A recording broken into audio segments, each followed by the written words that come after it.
Right, it's video 2 on restoring this little Mamod steam engine. You can use a similar procedure for any small steam engine really.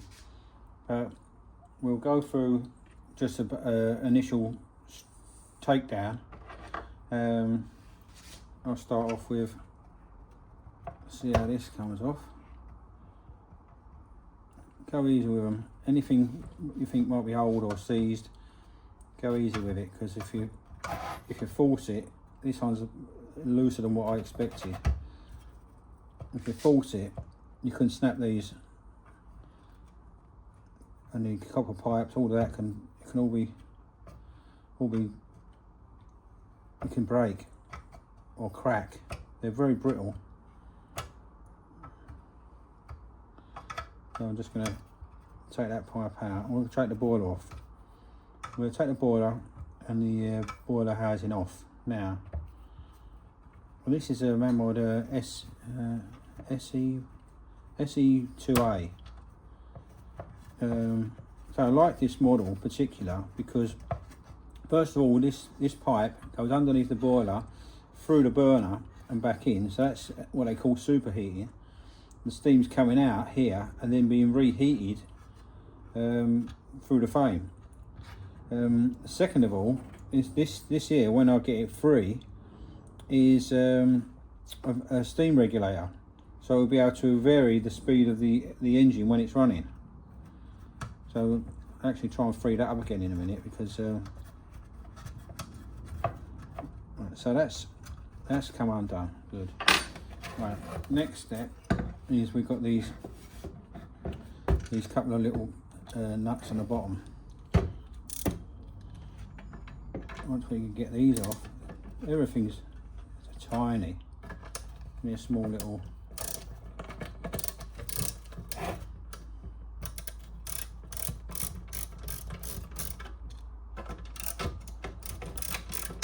You're going to need, when you do something like this, you're going to need some lubricating oil, WD-40 or GT85 or something like that, just for your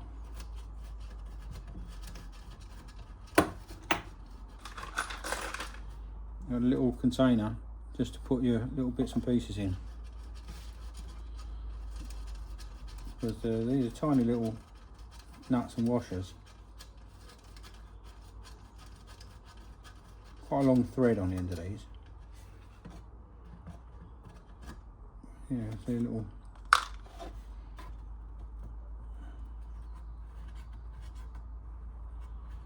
We'll try and get that piston moving in a minute, because it has had oil down it for a while now.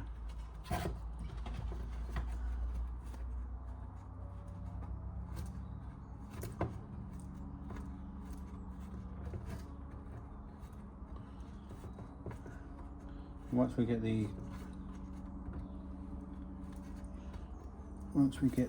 boiler off,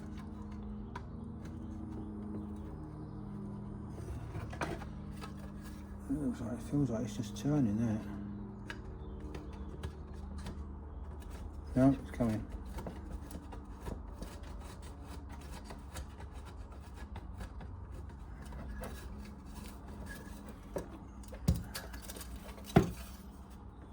Ah, this one's a nut and bolt. The nut and bolt, I thought it was there's a nut and bolt, I've got to hold the other side. Sometimes you get a bar that goes right away over the top with a thread on the end. That's what I thought it was. This one's actually a nut and bolt.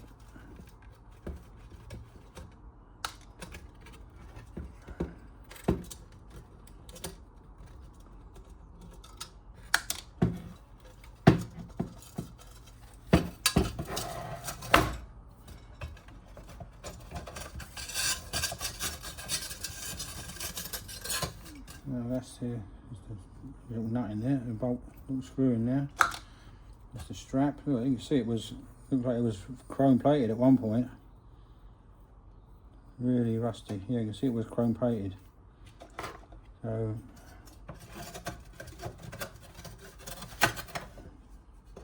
there's the other bolt in there. The frame is going to need repainting, sanding down, repainting. and the boiler, suspended boiler. See that pipe going in here, it just pushes in. I don't think it's soldered. That's it. Right, so now we've got the boiler off. So that boiler can be polished now. So we'll just put that away for now. So now we've got basically the base with just the 5 rivets. What I'll try to do, I'll try to take this flywheel off. Well, that's freed up now. That's freed up now. Good.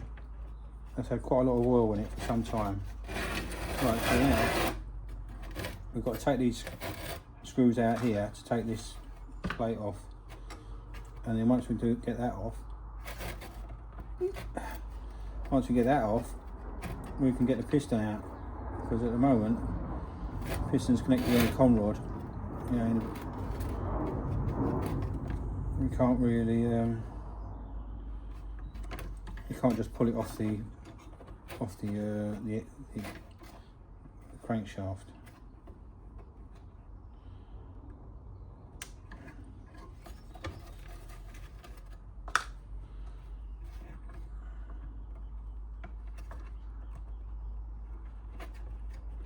That's it.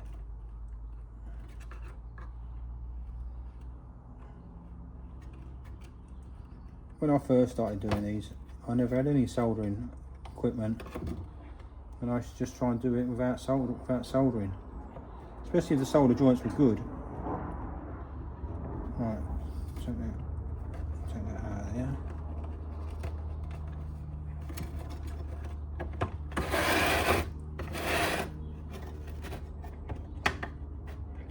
The rust is holding that on. Right, that's off. Then we take the piston out. Yeah, pretty good condition really. Put the piston in there, and take this. Take that out, and we can take the cylinder off. One of the reasons these don't run sometimes is because this mating face in there has got to be flat as possible, and after a lot of wear they're not flat anymore, and it needs to have some sort of a seal. It's only a mechanical seal, and if you can't get the seal,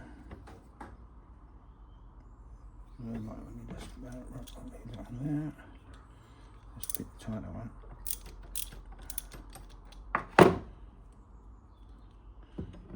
There. There's the mating surfaces. There's a little spongy gasket in there. So these are what I was talking about. These mating surfaces. You can see they're scored up. You can see that's scored up. We'll get some wet and dry on that, and this will be scored up as well. But so far we've managed to do it without disturbing these solder joints. Right, so the next thing would be get the drill. Right, I'll get my drill, get my bits, and I'll drill these out. I'll come back and I'll show you that when I've done it. But basically what I'm going to do is I'll get a 3mm drill and drill those out. And once they're done, I'll have the base on its own. So I'll come back when that's done. Right, we drilled the rivets out. So now it's just a case of taking this flywheel off, which is only a matter of there's always a screw securing it. I normally take it partially out, don't take it right out, just enough to get that, and this will just pull out. A bit of a wiggle. There'll be a lot of rust on this end, so want a bit of wiggling.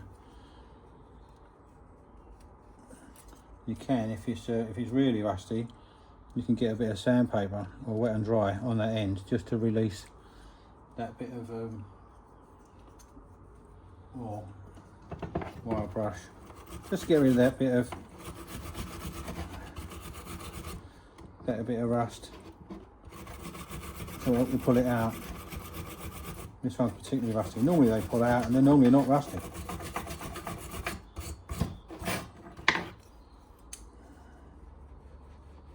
Oh, that's bad, that one. It's very bad. I haven't seen one that bad for ages. Yeah, might have to take, sometimes you might have to take that right out, because sometimes there's a slot or a hole. Sometimes they just nip into, just pinch the crank, and sometimes they go into a hole.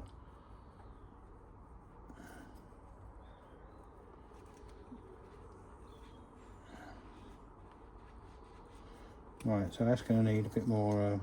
I'm going to get a little file. I'm going to get a file and take that rust off, because it's not coming out, and that's why, because it's got really rusty and it's expanded.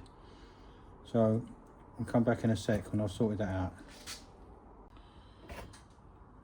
Right, I cleaned that up. It was quite a bad way, so I've had to clean it up. It was really rusty and it expanded, so it wouldn't come out. And then I had to get a little tap it through. Just a little screwdriver. Just tapped it through, pushed it through. Right, so now what we've got is everything in bits. So it'll just be a case now of giving everything a wash. I mean, look at the state of that conrod. Really rusty. It is really rusty. You can see that. It's in the right state. So everything will need to be cleaned and polished. But I'm going to clean everything. This will go. I'll show you tomorrow how I clean this. Because I won't do this manually. This is there's too much rust on there, so I won't do it manually. But I'll show you how I do it, and it'll be a quick way, and it will come up really nice. But that's the strip down so far. Cylinder will be polished as well. I'll do that tomorrow, and then it'll just be a case of cleaning everything, sanding everything. And once it's all cleaned and polished and what have you, it will go back together.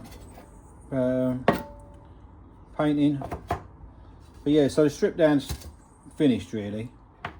You could, if you was doing it professionally, then you'd desolder these two, take that out. I will take this steam regulator out because that's seized, but I will take that out. Because what I'm trying to do is dismantle things that are easy to put back together for someone who hasn't got any tools or many tools. So that's the strip down done, and we'll go through some cleaning up and the rest of it in the next video. That's it. I'll leave it there, guys. Cheers.